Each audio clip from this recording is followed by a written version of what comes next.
Hello. How are you? I'm very well, I'm thank you. good, thank you so much. So today I'm here on a mission to find out exactly who are you, what do you do, and where are we?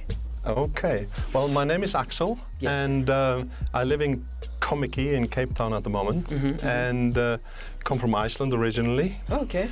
And I am a director of Davis Dyslexia Association Africa.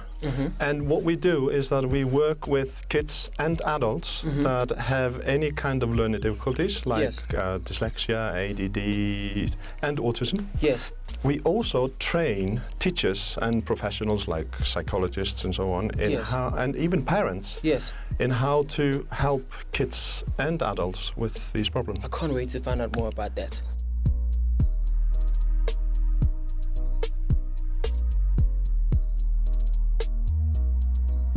Okay, so let's talk about dyslexia.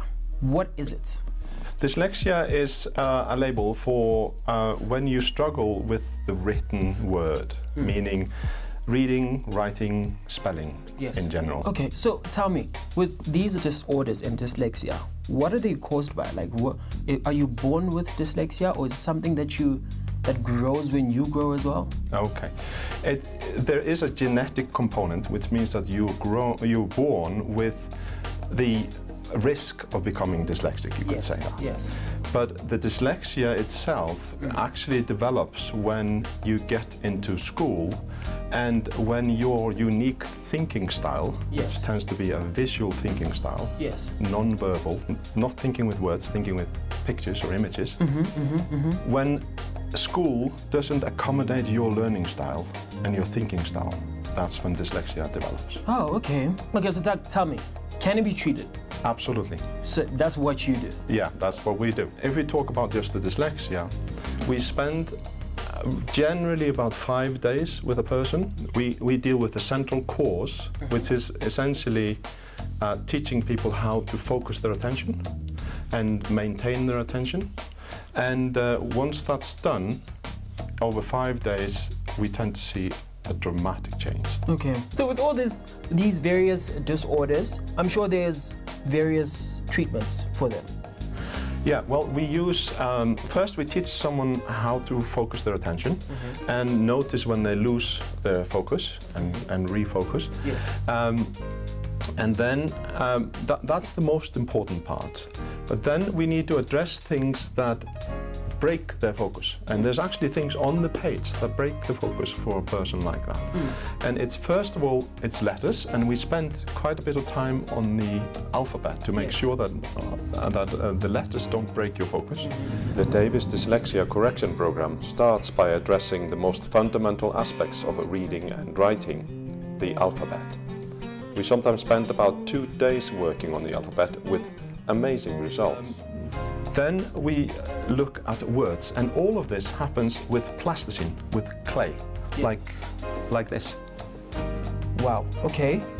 And so we literally make words out of plasticine. Now, why does that matter?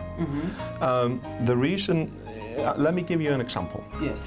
If you were thinking pictures, so if I say the word mountain, what happens in your mind? I see a mountain. Okay. If I say the word house, what happens in your mind? I see a house. Okay. If I say the word the, what happens? I see the, actually. Yeah. T-H-E. T-H-E. So in the first case, you saw the meaning of the word. You saw the mountain, you saw the house. Yes. The last one, the, you didn't see the meaning of the, you just saw the word. Yes. So, this becomes a problem. If you think in pictures and you read word like mountain and house, it's no problem. Yes. But when you read word like the, then it's like you come to a halt. There's a blank. There isn't a picture. It doesn't translate into your thinking. Yes. So you have 2 choices. Either you have to figure out the word, which takes a lot of work every time you read it, or you just need to skip it, which is what a lot of dyslexics do. They just read the picture words and fill in the blanks. So what we do, we have identified 217 words that don't translate easily into a picture. We call them trigger words because they trigger disorientation. They break your focus. Yes, yes. And the follow-up work that I was talking about earlier is about giving those words a picture.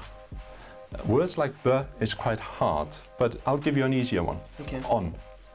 On. What happens in your mind when I say on? I'm putting something on top of something. Yeah, that's exactly right. If you look it up in a dictionary, you will see that on says held up by. Yes. Or supported by. So something on top of something. Yes. And that's a fairly easy trigger word. So if you were to make a clay model of what on means, can you just, it doesn't really matter what you make, but what matters is that it's your idea. Yes. I think I've got an idea. Yeah. It's just a bit... It doesn't have to be artistic at all. Okay. There we go. This is a television on a table. So what we need to have all three parts that Einstein was talking about. Yes. What it looks like, what it sounds like, and what it means. Here's what it means. Yes. This is what on means. So next you would have to have a line of clay, and then you just make the word on. And you make it the way it's in the dictionary, just O-N with lowercase letters. Okay. So how does this stimulate you? So what happens now is once you've made these two parts, you've made 2 out of 3 parts of the word. You made what it means and you made what it looks like. Yes. And then you just need to add what it sounds like. And we do that by using our voice, and you just talk to the model here and say you are on, meaning held up by or supported by. Yes. And then you tell this one, you say on. Most importantly, you've gone through a process in your mind of really getting clarity about what the word means. Yes, yes. So next time when you see the word on, you will have a picture as clear as house or mountain. Yes. And then when you read, if you do that with all these 217 words, when you read, you just read picture, picture, picture, picture, picture, picture. It's like watching a video. Oh, wow.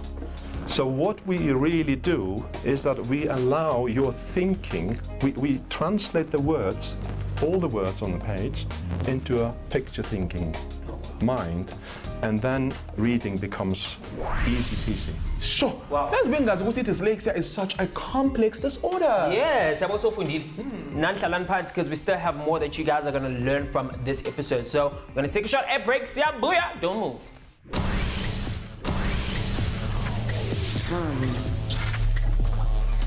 Oh yes, Mzansi, welcome back. You are still watching Teenagers on a Mission right here at SABC 1 Mzansi for sure. Lina laka ke nasiya ona na yena ki KD. Yes, most definitely. But if you've just joined us, you haven't missed much.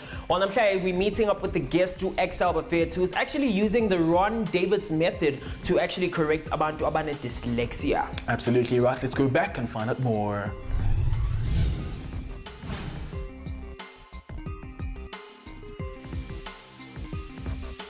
So how would one know that they are dyslexic?